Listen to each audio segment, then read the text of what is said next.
Dober fantasy players and fantasy football fans, Week 13 of NFL action caps off on Monday Night Football with an AFC North battle between the Pittsburgh Steelers and the Cincinnati Bengals.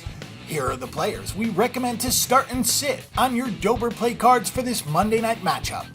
We endorsed targeting Le'Veon Bell in this article last week and he paid off.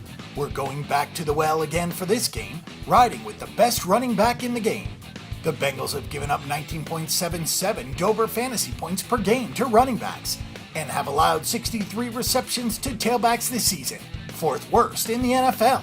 That bodes well for Le'Veon Bell, who has 61 receptions on the year, including 21 in his last two games.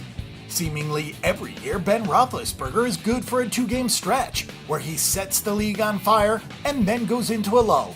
In his last two outings, Big Ben has scored 57.5 Dober fantasy points, so a regression should be on the horizon. Outside of the last two outings, Roethlisberger had just one game with more than 17.5 Dober fantasy points. Heading on the road for a divisional matchup, we expect Big Ben to crash back to earth, so we recommend fading him on Dober play cards. Since Jeremy Hill was lost for the year in Week 8, Joe Mixon has scored more than 10 Dober fantasy points 3 times in his last 4 games. In those games, Mixon has touch totals of 16, 10, 22, and 26. Pittsburgh was gashed for 27.5 Dober fantasy points by Jamal Williams of the Packers last week, and Mixon looks to be a far superior player. Look for him to continue his recent string of strong play and get over a very manageable projected fantasy point total.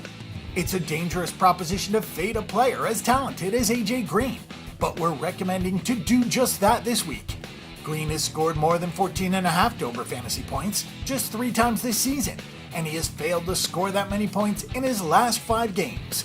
If there is a team poised to take away Green, it's the Steelers, who know him better than any team in the league, and have allowed the 4th fewest Dober fantasy points to opposing wide receivers. Andy Dalton is legendarily bad on national television, and we expect the Bengals to lean on the running game as much as possible in this matchup.